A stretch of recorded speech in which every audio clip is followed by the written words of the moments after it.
All right, got a quick video here on floor jacks that I thought somebody would maybe find interesting and helpful.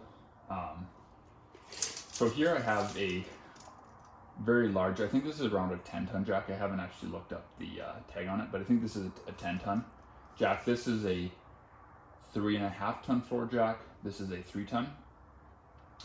As far as expense, obviously, this one new is going to be around like $2,500 to $3,500. This Michelin jack, I think they go for around $600 or $700 these days. A big red like this is going to be more on your budget economy side, and you get what you pay for sure. Out of all the floor jacks I've ever used, this Michelin is hands down my favorite in terms of reliability, operation. It's actually my dad's jack, so I'm making this video because I have to take this back. So I wanted to sneak this video in before I do. One thing just to touch on quickly is always make sure you look up a video on, if you're not sure, look up a video on how to safely jack up a vehicle without damaging, so you know the proper jacking points and stuff, and also places for your jack stands. But you can see this jack here, it might be hard to see in the video, but generally speaking, the heavier tonnage weight rating on a jack stand will give you a wider base, and it'll also give you taller height. This is an exception here. This is a 4-ton. This is a 3.5-ton. The 4-ton has a little bit of a larger base footprint, but it has maybe like an inch or two less overall height.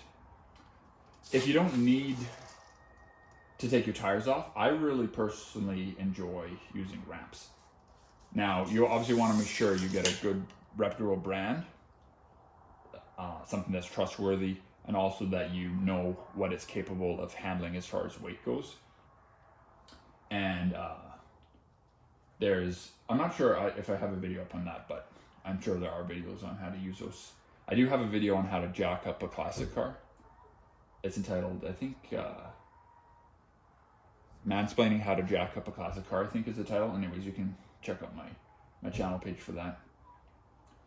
But the main thing here is, it might be hard to tell on the video, but the resting height at the front on these are all 5 inches. Now, before you buy a jack, depending on what kind of vehicle you have, you want to make sure what you need to be able to fit underneath. A lot of the newer vehicles, low riding vehicles, you're going to need a low profile jack. None of these jacks will work on a lot of your like Honda Civics, Volvos, those kind of cars.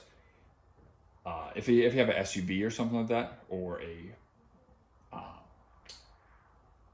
like a sport compact or whatever they're called, these will probably work, but that's something you want to consider. Now, the labeling on the box or on the package that you get will kind of indicate a lot of this, but it can be a little misleading because the overall height that it advertises, jack height, it's going to be including whatever overall height it has here.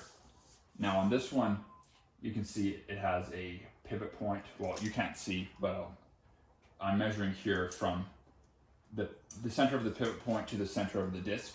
On this jack is like 11.5.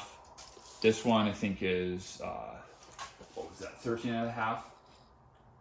14. This one's like 14.5. This one's 17.5. So this one will basically fit almost as much as well as any of these will, other than the fact that it's awkward to move around. But as far as getting it under the vehicle, it should fit basically as well as these. But this one will give me the most jack height and also the safest jack height, because it's not, in my opinion, safe to fully max out a jack, because what tends to happen, the higher you go, it tends to like pull the vehicle. So if say your front end is already on jack stands, I've experienced this where it'll actually try to like pull the vehicle forward.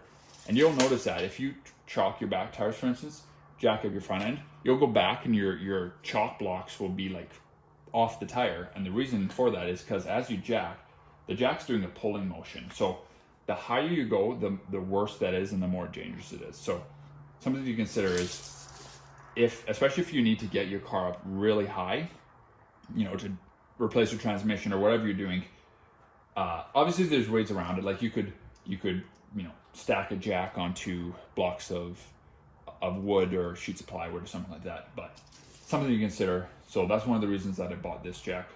It was a good deal for what it is. I got a smoking deal on it, and it gives me a lot of height out of it. As far as quality, I think I mentioned that the Michelins are just fantastic.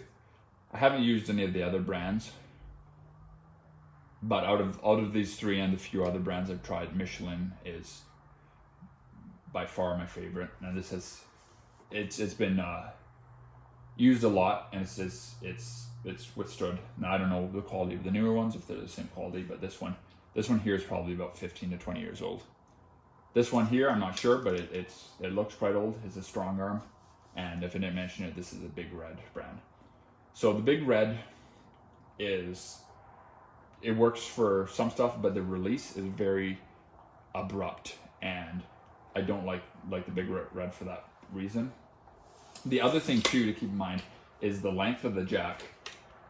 Not only the pivot point, but the overall the length from your jack plate here to your handle.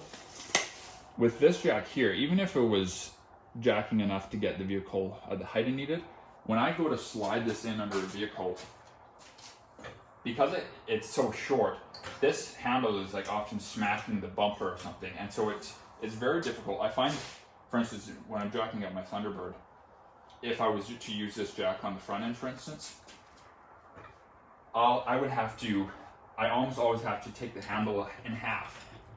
I won't take it out now, but anyways, I have to kind of separate the handle just to give myself enough, and I have to get the car off the ground a bit, and then I can put the handle on, because I have no leverage before it starts smacking the bumper. So it might be hard to understand that if you've never tried a jack, but those are a couple of things to consider. And so yeah, overall, if you can afford it, the longer the jack is always, in my opinion, going to be a better jack, more versatile, and generally speaking, the lower profile the better. Now, if you're working on something like a pickup truck, you probably want a little bit of a higher profile, but if you had to pick one, I would try to get something nice and long, something with a good release system. I don't know if I mentioned it, but the release system on the Big Red here is a set of gears, and that's kind of why it's so abrupt. And I think this one here is a plunger release system, so it gives a very nice gradual drop. This one here, I'm not sure. I think this one's a screw handle.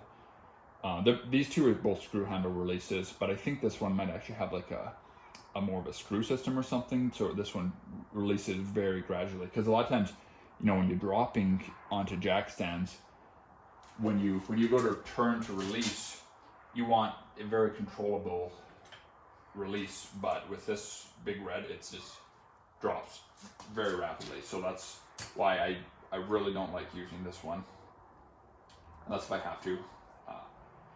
If you're only trying to get one tire off the ground at a time or something, yeah, it might be a little bit of a different story. But anyways, hopefully that was helpful, and thanks for watching. See you in the next one.